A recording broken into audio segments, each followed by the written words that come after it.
It's September the 8th at about 4 o'clock in the afternoon, and I'm here this afternoon with Lyn Mooy, one of our past BA participants. How do you do, Mooy? How are you today, Lyn? I'm awesome, thanks for asking, Doug, and it's so good to see you again. It's good to see you again, too. We don't often get an opportunity to see our clients because we work online.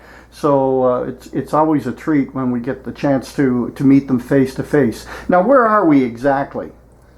We're in Keswick, Ontario. Oh, wonderful. But this isn't where you live in Ontario, is it? No, I live in Bradford, Ontario, but I am house sitting. Ah, and you're house sitting and you're minding an animal of some sort in the house here somewhere. Yes, it's a show cat. Ah. It's a ragdoll, a $500 cat.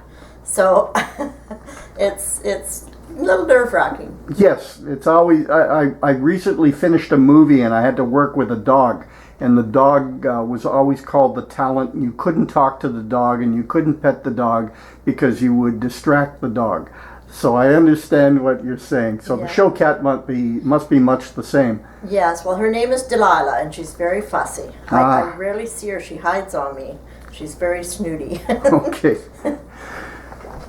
Lyn, you've had an incredible career doing a number of things, and we're going to not necessarily go through everything chronologically, but when you came to the Business Abilities Program, you had a business idea in mind. And what was that business idea, and what exactly were you looking for when you came to us? Okay, I'll start at the beginning. I have worked for years with lawyers, and I got sick. And I've always had anxiety disorder and chronic depression, which have been very debilitating for me.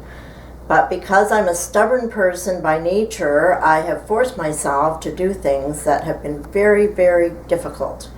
But when I developed fibromyalgia, as well as everything else, it was just too overwhelming. I had chronic fatigue, and so I couldn't work full-time anymore.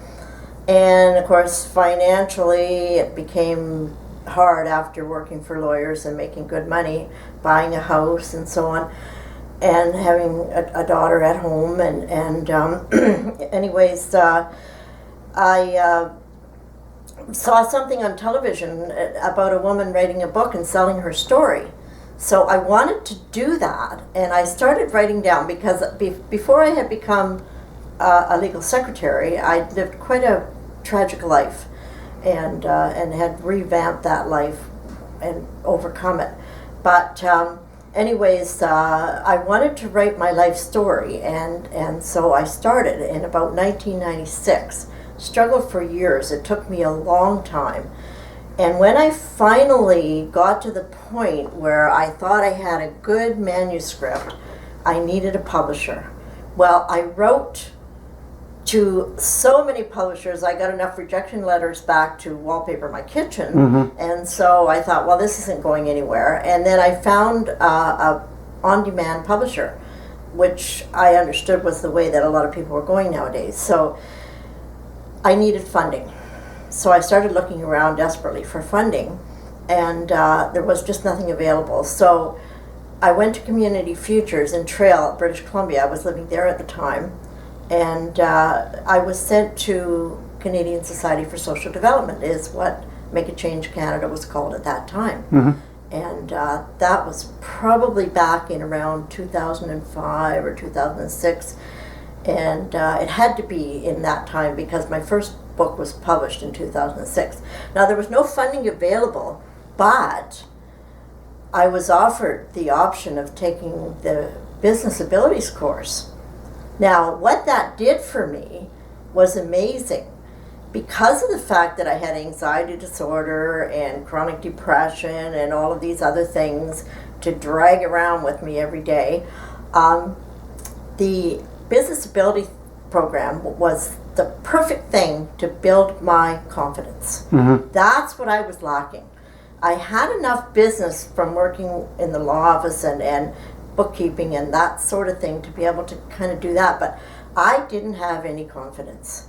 I had low self-esteem, and were you going to ask something, Doug? Well, as you're going on, it occurred to me that you were really on the vanguard. You know, self-publishing was just starting in those days, and you were on the bleeding edge of publishing, because no one knew whether or not that was going to be the way to go, or whether it was just to be a flash in the pan, as it were.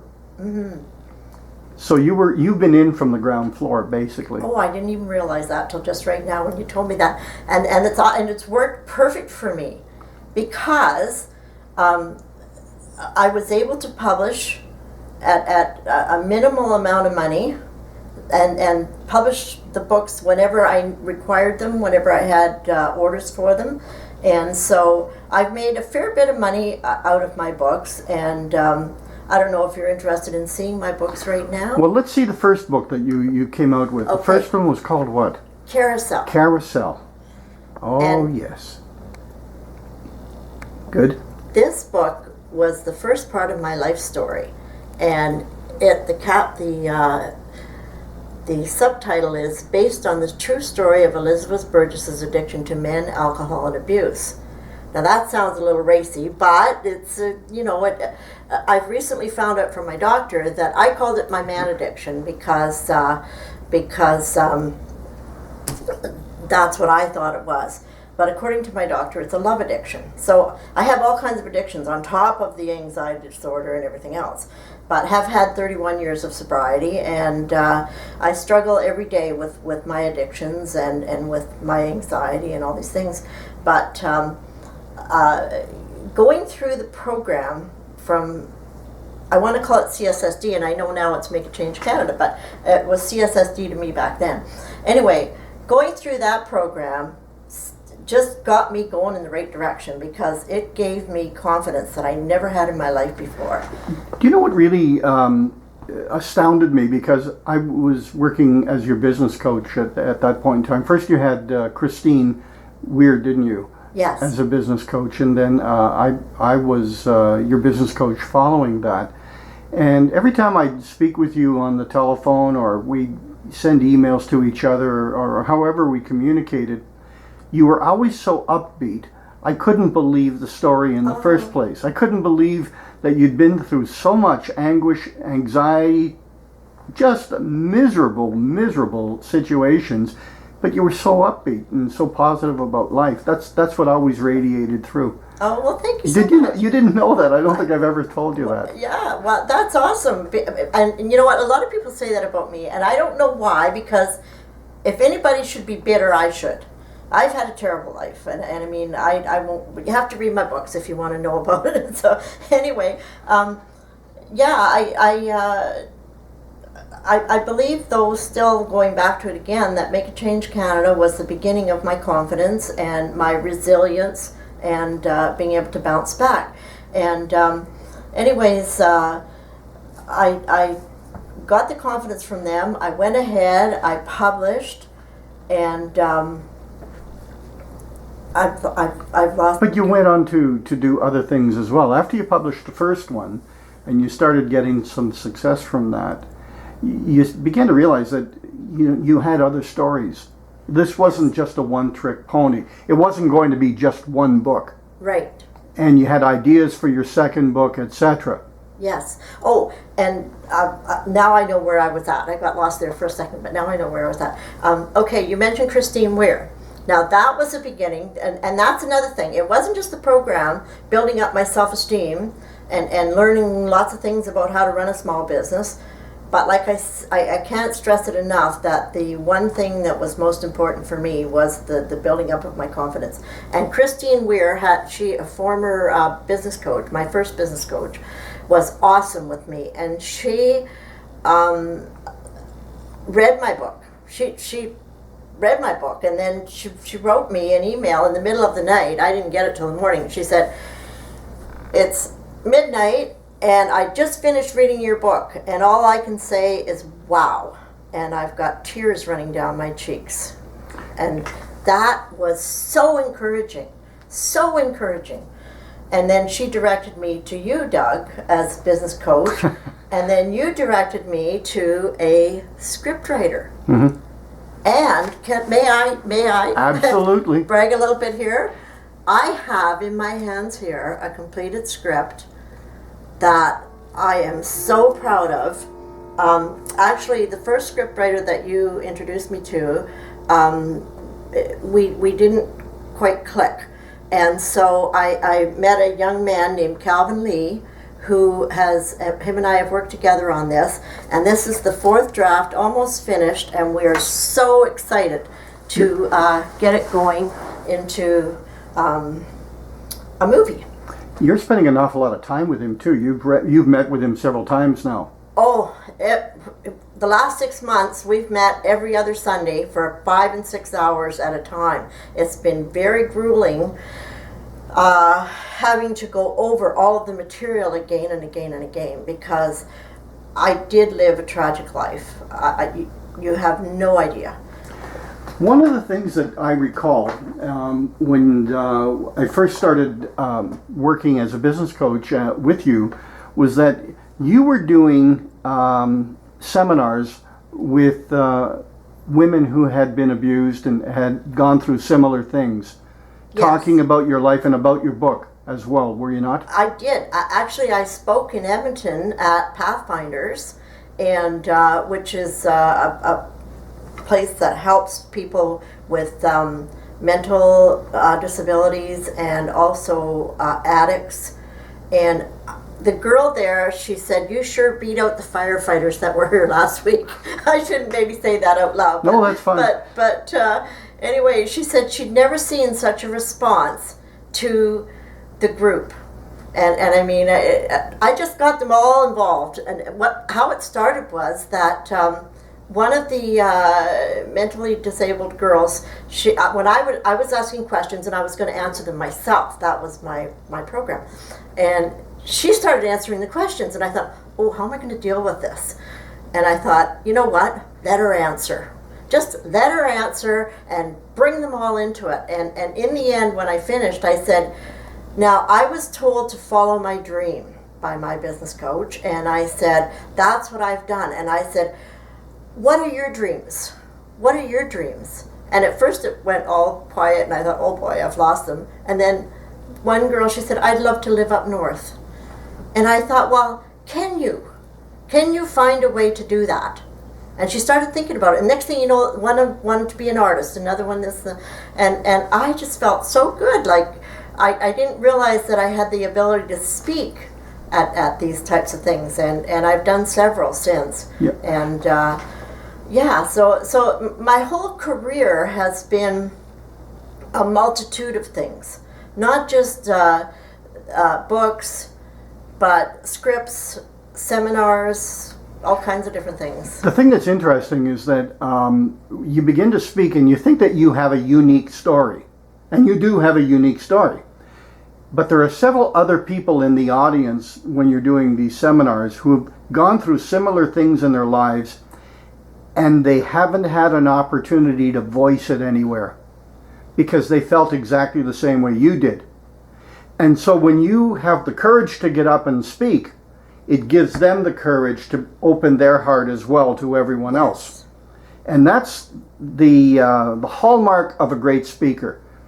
Anytime you find someone who resonates with the audience, you know that you're in the presence of a good speaker. And I recall when we did a book signing not too far from here. Yes. If you remember that afternoon, and there were a Bears number of people that came in and were speaking glowingly about your book and what it meant to them. Mm. And that's a very important thing. As an author myself, I understand what you're saying. Because when people come up to me and say, Doug, I just loved your book, it was wonderful. What part did you like the most? And they will tell me. Yes. And then I'll remember it. I'll remember that section, and I'll realize that I had spent a bit of time in that particular section, or it was important to me as well. And it's almost as though you've got something that you've shared, that something is similar for both of you. Yes. It's really strange. I know, where you connect. And I've had that experience too, and it's wonderful because it makes you feel worthwhile. It That's right. makes you feel like you've done something, because I remember sitting down with a bunch of girls in a pub that were hooked on crack, and they had read my book, and they were in tears, and they were saying, we love your book. We're going to quit. We're going to quit. And I hoped that they would, you know. And that my first purpose in writing the books was to connect with others that had the same problems and to let the world know what it's like for an addict. You know, like a lot of people say things like, well, why do they do that? Like, it doesn't make any sense. Or gee, they must like it. They keep going back. That's not true. Trust me, that is the farthest thing from the truth. It's an addiction is an illness, and it's a horrible place to be, just a horrendous place to be. And my heart goes out to people that have addictions. And anyway, that was my first hope, was to reach out and then to make a difference in other people's lives. You know? I think also must have been cathartic for you in order to be able to get it off your chest. Absolutely. Absolutely. And, you know, you can share things with your family and your friends, some of your closer friends, but when you write what is in the depth of your soul and you put it into a book, you're sharing that with the world. It takes a lot of courage to do that, but there's a tremendous sense that, you know, I now I can live with it. I'm fine. Yes. And you can move on with your life. There's still some things that haunt me, but basically my life is good today. Yeah. My life is good. I'm so excited to be going out west to the extravaganza. Yes. And I also, because I've been in Ontario for 5 years working with scriptwriters, and my family still lives out west, I have a double excitement because not only am I going to the extravaganza, but I'm going to see my family. Yeah, that's true. Wonderful. I should explain that, Lyn, that you, in the association with Make a Change that you've had with us over the years, you were invited to become a board member of our organization. And so I'm explaining to the audience why you're coming to the extravaganza in October. As a board member, you're going to be participating in a number of things as well. So that's going to be an awful lot of fun. The show that we're putting on, the extravaganza, is going to be podcast across, well, more than across Canada. It's going to be on the internet, so it'll be available everywhere. Pardon me. Wow. And one of the things that I'm looking forward to, I'll be out there as well, and I'll be co-hosting the event, which is kind of fun for me, and I'm looking forward to that.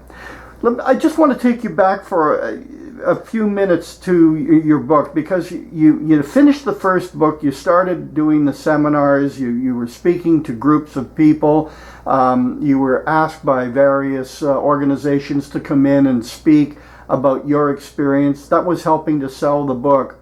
But all the while, you were also working on a second book, weren't you? And what part of your life did that deal with? Okay, I'll just show you my second book. It's called Carousel: The Missing Years, and the subtitle is Breaking the Chains of Abuse. Now, this is called The Missing Years because I go from the first book ending to where I'm a drunk to 20 years ahead. Okay. And this is what happened in those 20 years. Okay. And this is how I recovered. I ended up doing 2 stints in the psychiatric ward, which I'm not ashamed to say because it made me well. And I got lots of counseling and lots of addiction counseling, and I did really, really well. And there's a lot of funny anecdotes in this book. So the first one is darker. It's dark. It's very serious and very sad. But this one, I wake up after all these years of drinking with a house full of teenagers, going back to school to be a legal secretary, doing all this at once. A typical addict trick is to try to juggle everything all at once. And these teenage kids have not been taught a lot because they had a drunk mom. So they're a little wild around the edges. So anyways, it's so really you funny. had more challenges to deal with. Oh my goodness, we had fun. We had fun. There was, and like I say, a lot of funny anecdotes in this book. So that's good, yeah. Now, so you've gone through that one, and your third one is, I know you've got a third book as well. I do. And what's this one about? It's called Carousel: The Relapse. Okay. Now, when I came back to Ontario to work on the script, I happened to make connection. And I also neglected to mention I had 31 years of sobriety and 20 years fighting my love addiction and not getting involved with men, and raising my children and being a good woman as far as I was concerned. And I need to touch a little bit on the love addiction maybe later, but Okay. I reconnected with the man that I knew in my youth while I was here house sitting at this house for 2 months and working with the scriptwriter that you introduced me to in the first place. And that was like opening up a can of worms, because I got mixed up with another man, and it was another addict and another abusive relationship. So this story is basically based on that, what I call the relapse, and how I escaped from that situation. And I went to see a counselor, and I said, I can't believe that I've done this again after all these years. What's wrong with me? And he said, nothing's wrong with you. You're getting out. You realized it right away, and you're getting out. You're not staying in it. And so I escaped, and the whole story is in here, how my girlfriend sent me a train ticket and how I came down here with not a bed to sleep in or anything else, and started over again. And there's some very funny anecdotes in this book as well, Okay. of how I recovered from all of that. And so you're getting lighter and lighter as you're going along with your books, which is good. That's a good thing. And you know what? I in spite of slipping back a little bit, I still went forward, because I wrote this book after that incident, and then of course the screenplay. Yeah. So I'm still going ahead, even though I had a little bit of a slip. You might Absolutely. call it. So that's why it's called The Relapse. Now, I've got an interesting question. To me, at any rate, you just started to write all of a sudden, or was it a passion of yours all your life? Did you always keep a diary and do stuff like that, or were you always a writer? I didn't, but you know what? When I was in public school, we had to write, what did they call them back then? Essays. Essays, yes. And mine always got put on the board, and the teacher always praised my writing, and you know what? I guess it was a natural talent, but I never realized it until I quit the job in the law office because I was sick, and I got depressed for 2 years. Like I said, I have chronic depression I suffer from, and I fight hard with it because I've been taught cognitive therapy, and I won't go all into that right now, but it works for me. And anyways, I'm losing my train of thought again.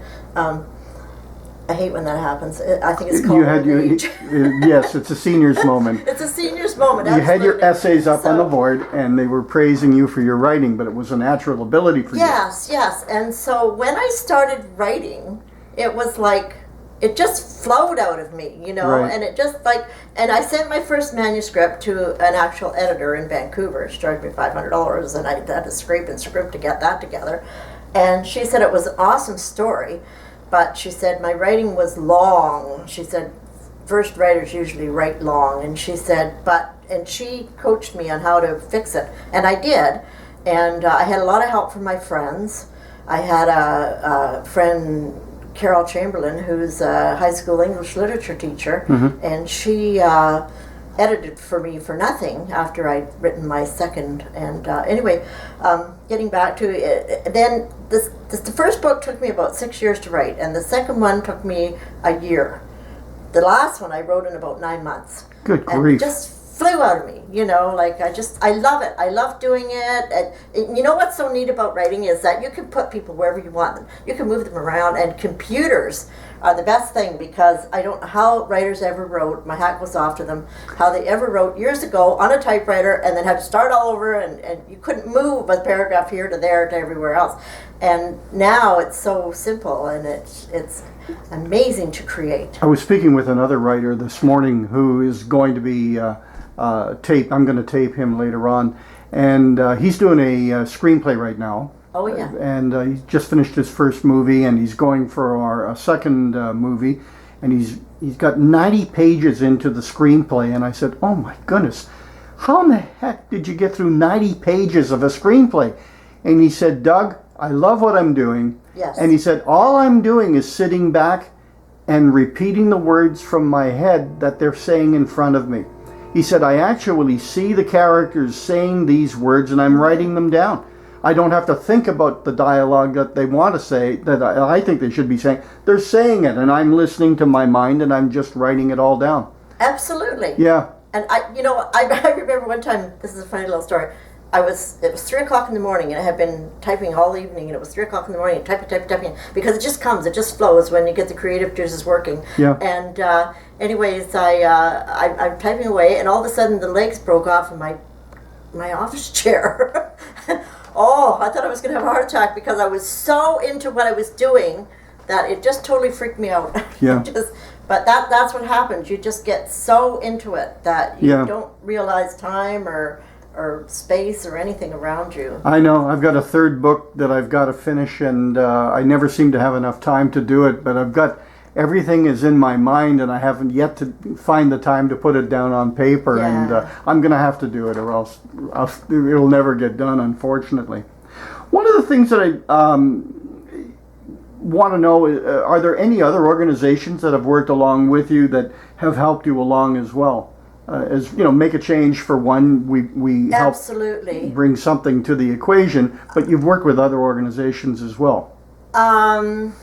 I'm hitting a senior's moment again. I'm not just too sure. Well, that have helped you in your personal life. I know that with the addictions and things. Oh, absolutely. Yeah. Alcoholics Anonymous, big one, and a lot of counseling, different counselors, things like that. Mm-hmm. Yeah, you know what? I think that the first thing to admit when you have a problem is to admit that you have a problem. I think that that's the first step in AA, is to admit you're powerless, because you can't fix what you can't see. Yeah. And so, I have had a lot of doctors work with me. The doctor I have now, he explained, he's awesome. I just love him. And that's Dr. Fitzsimons, by the way. I've got to plug him there. Right, okay. Because I just love him. He's been so good to me since I came down here. And because I was afraid I wasn't going to get a doctor, because it's hard to get a doctor here because they are not taking new patients. So he slotted me in, and I'm ever grateful. But he explained to me about the love addiction, and I did mention earlier. Yeah, let's talk a little bit about that. Okay. What happens, the brain works, and this I learned in the psychiatric ward, the brain works on chemicals and electrical impulses. And we've got some awesome chemicals going on in our brain, like dopamine and endorphins. And just for an example, if someone touches your skin like that, the brain sends out little happy things, endorphins, and makes you feel good. And so that's why it's good to give each other hugs and stuff. It's a good thing.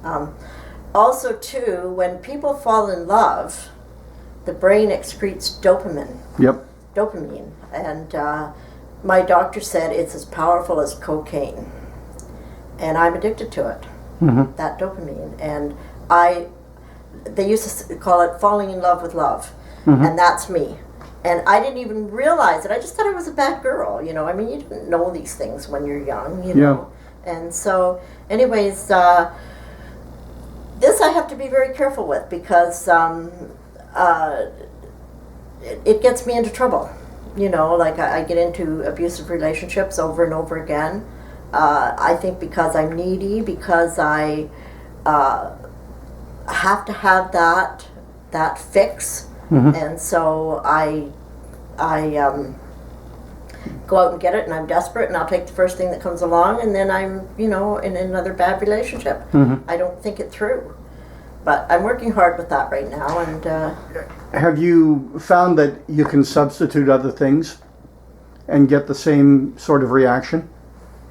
Not really? You know what?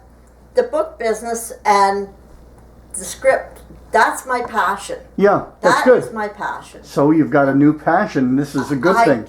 I do.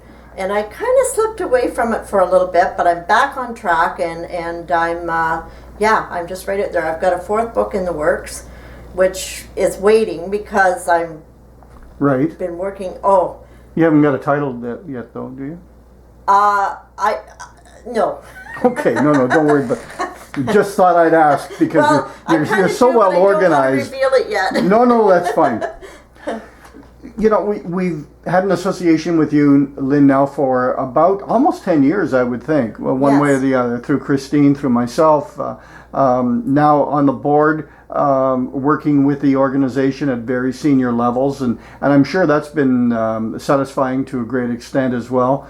Seeing the organization from a different perspective. Yes, it is. You know what? This extravaganza is so exciting. I mean, 10 years and just become a charitable organization with the government, and awesome, just awesome. And I've been with it through a few years. I've been on the board for 3 or 4 years now, and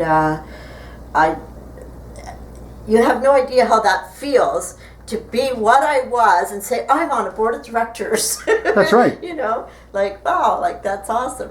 The thing that's interesting to me is that we have been in the business now for 10 years. We're celebrating 10 years.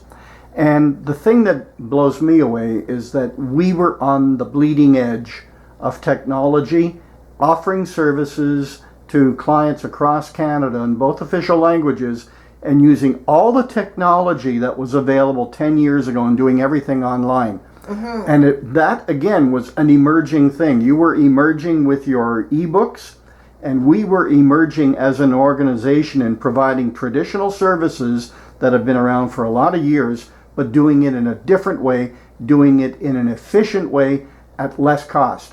Absolutely. And you know what was good for me was that I could do it from my own home, because I had anxiety bad back then. Like, it's a lot better now because this whole business has forced me to get out there in the public. I couldn't have imagined myself public speaking before all of this, and it's forced me to get out there, and I just I was going. That's the toughest thing, you know, that all of our clients tell us. Getting up and speaking in public or asking someone to buy their product or service. Right. It's very tough to do that. You've got to do it effectively. Yes, and I was unable to drive places or attend, you know, so doing it online was perfect for me. Yep. It was perfect, absolutely. So we're about wrapping up here very shortly, but tell me, you know, what gives you the greatest joy today? I mean, you've been through the books, you're still writing, you're still collaborating on the screenplay. If that ever turns into a movie, I mean, it's an entirely different scenario, Lyn. Where that is my dream. I'll have to interview you with the limo next time instead of just coming into your home. I'm going to the Oscars. I you know what? I have a dream. I've had a dream ever since the beginning. I'm going to be in Hollywood on Oscar night, and you're coming with me, Doug. Oh, are you kidding? No, I'll wear a tuxedo for sure. Sometimes I dream big, but you know what?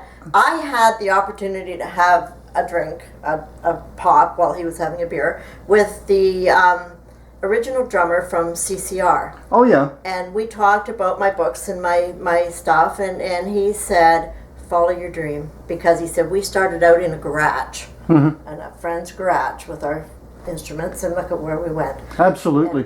And that's what I'm doing. I'm following my dream because I believe in it. I really believe in it. And this new little scriptwriter I've got, he is awesome, and he believes in it too. He said, we're going to have the best movie ever. Terrific. And, so we're going to do this. So besides the publishing and other things, what in your personal life is giving you the greatest source of joy right now? My children.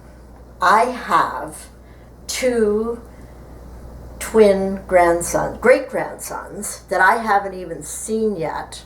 They were born a year ago, and I haven't been able to go home for 2 or 3 years, and I just, going out to be at the extravaganza is also giving me the opportunity to see all my children, 5 of them, 11 grandchildren, and 7 great-grandchildren.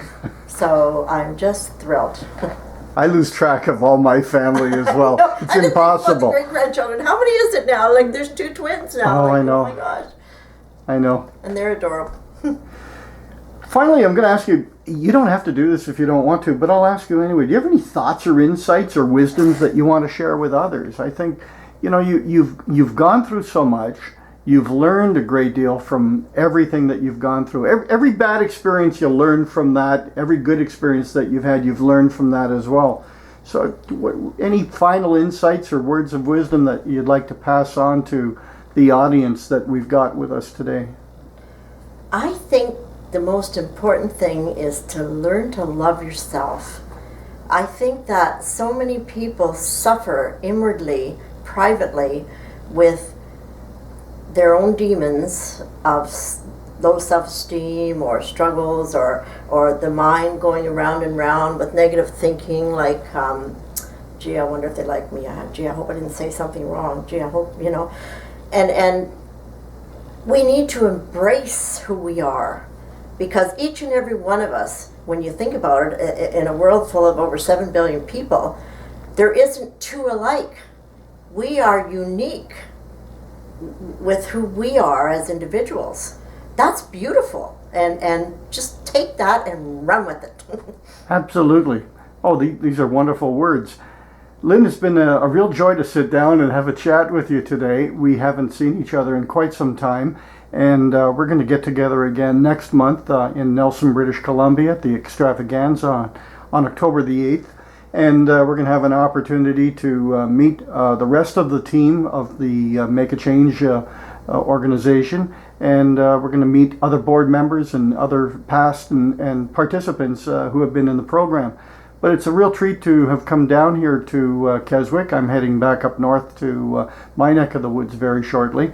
And to be able to talk about the activities that have been taking place over the last few years.